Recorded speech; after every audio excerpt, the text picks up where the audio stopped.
안녕하세요. 오늘 일제가 자행한 덕수궁 공원화 사업에 대한 지식을 공유해 보겠습니다. 덕수궁에 가보시면 궁궐이라고 하기에는 너무 작고 남아있는 옛 건물들이 주는 풍치보다는 잔디 및 초목이 더 압도적이라 사실상 근린공원에 가깝다는 인상을 받게 됩니다. 이것은 다시 말하면 일제가 자행한 덕수궁 공원화 사업이 성공적이었다는 반증이기도 합니다. 오늘날에도 그 유풍이 남아있으니 타 궁궐에 비해 외색이 많이 남아있습니다. 그럼 일제가 어떤 식으로 덕수궁을 변질변형시켰는지 보겠습니다. 덕수궁 파괴는 1910년 경술국지 이후 바로 시작되었다고 보시면 됩니다. 제일 먼저 없어진 부분은 원수부 건물입니다. 이 철거는 1912년 태평로 도로 확장을 빌미로 군권의 상징인 원수부 건물을 철거하여 무력화된 현실을 조선민들에게 보여주려는 정치 선전이었습니다. 고종은 대한제국 성립 이후 본인이 직접 육해군을 통솔하는 대원수로 자임하여 군비 증강 및 군대 개편 등 군제 개혁을 추진하였고 이 원수부가 그것을 대변하는 상징물이었습니다. 그리고 본인의 개혁 의지를 과시하고자 대중들이 많이 보는 정문 옆 궁장과 일치화시켜 짓습니다. 특히 서양식 벽돌로 건축하여 그 운관한 이미지를 강화시켜 놓습니다. 그러니 일제는 고종이 군제개혁 정치 선전물을 파괴하여 역으로 본인들의 권력 우위를 선전하는 데 이용합니다. 2년 뒤에 덕수궁에 인접한 환구단 역시 파괴하고 조선호텔로 만들어 소위 광무개혁이라 불리는 한국의 독자적 근대운동 및 대안이라는 새로운 정체성의 흔적들을 지어나가기 시작합니다. 그러나 1919년 고종 승하 전까지는 일제도 노골적으로 덕수궁 파괴를 진행하지 못합니다. 망국의 군주이긴 하나 고종은 기본적으로 왕이라는 위상에서 오는 권위와 카리스마가 있기 때문에 조선민들의 지지를 받고 있는 존재였습니다. 게다가 당시 대중들에게는 왕은 곧 어버이라는 유교적 사상에 박혀있기 때문에 일제도 고종을 대하는 데 있어 눈치를 볼 수밖에 없었습니다. 하지만 1919년 고종이 붕어한 이후 덕수궁 파괴가 시동을 걸기 시작합니다. 가장 먼저 시작한 것은 덕수궁 선원전 권역 파괴입니다. 1921년 일제는 중국에 분산돼 있는 조선 임금들의 어진을 한 곳으로 통합하기 위해 창덕궁에 신선원전을 신축한 사건이 있는데 이때 덕수궁 선원전 정각들이 뜯겨져 나가 신축 공사 부재로 쓰입니다. 우유전 건물이 대표적입니다. 중화전에 모셔져 있던 고종어진도 이때 신선원전으로 이안되는데 당시 사진을 보면 중화전 행랑이 없다는 것이 보이실 겁니다. 아마 선원전 권역이 해체될 때 이것도 뜯겨져 나가지 않았을까 추측해 봅니다. 사실 중화전 자체도 상징성이 높은 곳입니다. 중용을 보면 중화에 이르면 천지가 제자리를 잡고 만물이 제대로 길러진다라는 말이 나옵니다. 따라서 중화전은 당시 국내외적으로 혼란스러운 정세 속에서 국권이 중심을 잡고 흔들리지 않겠다는 대한제국의 의지가 반영된 산물이었습니다. 그래서 전통적으로 정전은 근정전, 인정전, 명정전, 숭정전 등 중간에 정자가 들어가는데 경운궁은 파격적으로 중화전으로 명명한 것입니다. 결국 이곳도 대안의 흔적이 남아있는 핵심 공간이기에 일제는 행랑을 철거해버려 마치 벌거숭이처럼 만들어 버립니다. 그리고 이때쯤 돈덕전도 철거된 것으로 추정됩니다. 돈덕전은 러시아인 사바친이 설계한 서양식 건물로 당시 기록을 보면 내부 6번의 대원주에는 금색 용이 조각되어 있고 높은 옥자, 탁자, 의자 등은 금색 찬란하였다라는 내용이 나옵니다. 이곳 역시 대한제국의 흔적이 강하게 남아있는 곳이라 우선순위로 사라집니다. 주인 잃은 빈집이 되어버린 덕수궁에서는 이후 내부 소장품들의 약탈이나 다름없는 절도 사건들이 연달아 일어납니다. 1924년 한 기사에는 고종황제 소유 금은보화 및 영친왕 혼례품들이 전부 사라지고 상하 공예품 5개랑 썩어빠진 비단 몇 필, 그리고 옥 장식구 등이 몇 개만 전해질 뿐이라고 당시 덕수궁의 처참한 상황을 말해주고 있습니다. 이때 분실은 내부 소행일 확률이 높습니다. 친일파 윤덕영을 대표적으로 이왕직이라는 조선 왕족 사무조직이 회계장부를 조작하여 돈을 빼돌린다는 소문은 당시에도 유명했을 만큼 내부 소행 가능성이 큽니다. 1925년에는 왕림탄이라는 중국인 인신매매 범에게 석주전이 털리기도 하고 1926년에는 신현덕이라는 몰락한 양반이 물건을 훔치러 들어왔다가 잡히기도 합니다. 1926년 순종이 승하 이후부터 덕수궁 파괴가 본격적으로 가속화됩니다.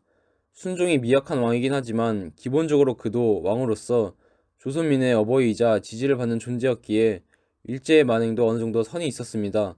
실제로 이완용이 순종 거처를 덕수궁으로 옮기고 창덕궁을 일왕에게 바치려고 했다가 순종한테 혼쭐 나기도 합니다. 하지만 그도 떠나버리니 더 이상 덕수궁 파괴를 막는 장애물들이 다 사라져버리고 1927년부터 시가의 번화를 위한 태평로 확장과 이완과 재정 윤택이라는 빌미를 만들어 덕수궁 궁역 축소 및 정각 철거를 시작합니다. 고종황제 및 그가 남긴 대안이라는 정체성의 흔적 지우기를 위한 덕수궁 공원화 사업이 시작된 것입니다. 실제로 덕수궁 대안문 앞 거리는 1919년, 1926년 두 국왕의 승하 당시 일제에 대한 저항운동의 중심지 역할을 했었습니다. 사람들은 대한독립, 한국독립 만세, 대한국 황제, 민족 자결, 세계 평화라는 깃발을 내걸고 만세 운동을 펼칩니다. 일제는 병탄 이후 의도적으로 조선이라는 명칭을 부활시키고 대안을 공식 호칭해서 없애버렸는데 이때 다시 부활한 겁니다. 그리고 그 장소가 덕수궁이었으니 일제 입장에서는 다시금 그 흔적을 지울 필요를 느낀 겁니다. 이번에는 교묘하게 덕수궁 파괴 작업을 진행했고 그래서 탄생한 것이 덕수궁 공원화 사업입니다.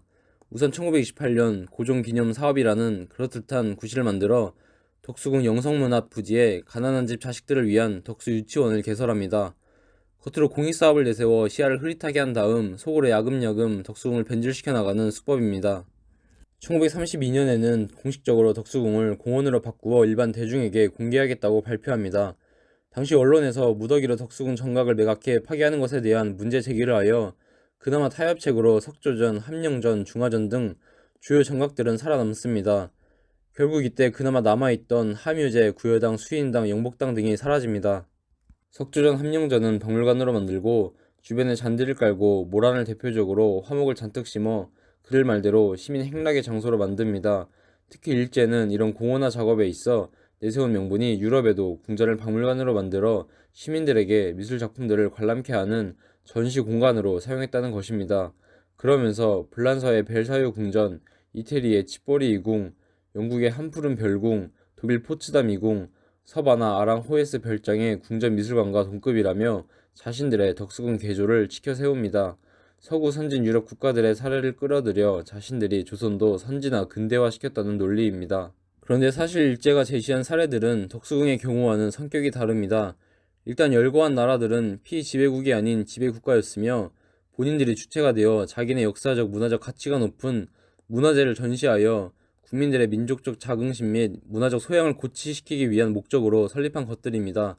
덕수궁의 경우는 예를 들면 프랑스가 알제리 점령 후 알제리 군주의 거처였던 다르 무스타파 파차 궁전을 변형시켜 만든 박물관의 경우와 같은 범주라고 볼 수 있습니다.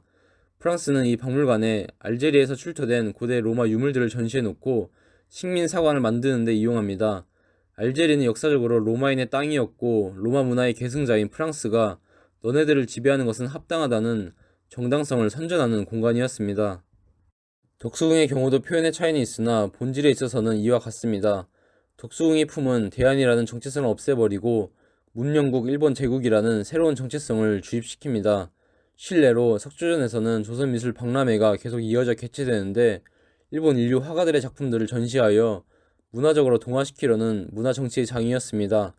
이 영향으로 실제로도 회화, 조각, 공예 등 문화 다방면으로 우리 미술의 소위 외색이 짙어지기도 합니다. 문화 권력의 힘인 겁니다. 1932년 시민 개방 이후 시간이 흐를수록 덕수궁의 공헌화는 더욱 강해집니다. 1935년에는 동물원을 설치하기도 합니다. 그리고 아까 덕수 유치원을 설치했다고 했는데 개방 이후의 어느 시점부터 덕수궁 아동공원으로 바뀐 것으로 보입니다. 즉 덕수궁은 오늘날로 치면 어린이 대공원과 같은 존재로 탈바꿈되었다는 것을 알 수 있습니다. 이런 모습은 당시 사람들의 인식에도 영향을 끼칩니다. 덕수궁 개방 초기에는 관련 내용의 당시 신문들을 보면 덕수궁의 역사성을 강조하는 내용이 줄을 이룹니다. 내용 핵심은 덕수궁은 근대화의 시작점으로 역사적 기념물이라는 내용입니다. 그러다가 30년대 중반까지는 흑발로 옥자 앞을 왔다 갔다 하고 누구나 제 집 들듯 드나드는 것에 불만을 품은 기사도 보였는데 그 이후부터는 유원지로서의 덕수궁 이야기밖에 안 나옵니다. 당시 사람들 일상 대화 속에서도 덕수궁은 창경원, 과학관, 영화관, 극장이랑 같이 묶여 놀러가기 좋은 곳의 대명사로 이미지가 완전히 정착했다는 것을 알 수 있습니다. 결국 일제의 덕수궁 공원화 사업은 완벽했다고 밖에 말할 수 없습니다. 끝으로 석조전 옆에 거대한 건물이 하나 있는데 이것도 일제가 공원화 사업 일환으로 1938년 완공시킨 이완과 박물관 건물입니다. 명분은 박물관 건물을 새로 짓는 것이었지만 실제로는 옆 석조전 존재 때문이었다고 봅니다. 석조전은 대한제국 정부가 영국인 건축가에게 의뢰하여 한국이 주체적으로 지은 건축물이었습니다. 일제 입장에서는 한국이 주체가 되어 지은 건물이 그것도 웅장한 크기로 건재하다는 것이 안이 꼽게 느꼈을 겁니다. 그래서 당시 최신식 공법인 철근 콘크리트로 근대성을 과시하면서도 석주전을 압도할 수 있는 거대한 건물을 하나 지은 겁니다. 또한 이 시기쯤에 석주전 앞에 궁궐 역사상 유례없는 물개 청동상으로 장식한 분수상을 설치합니다. 물개는 서커스에서 재롱 부리는 이미지가 보여주듯 순전히 유의와 쾌락의 상징입니다. 즉 일제막바지 덕수궁을 유의와 횡락의 장소로 변질시킨 공원화 사업의 활용 정점이라 볼 수 있습니다. 현재 그나마 1907년을 원형으로 삼아 덕수궁 복원 사업이 진행 중에 있어 현존하는 일제 유풍을 걷어내고는 있으나 아직 먼 것 같습니다. 어떻게 보면 이곳은 대안이란 정체성이 탄생한 곳으로 그 정체성은 고종승하 후 재에서 민으로 계승되고 임시정부를 통해 현재 우리 대한민국으로 이어지고 있는 귀중한 유산의 발상지입니다.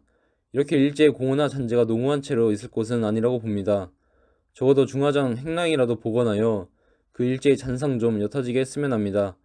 재밌게 보셨습니까? 다음에도 새로운 지식의 공유를 위해 더 좋은 콘텐츠로 찾아뵙겠습니다.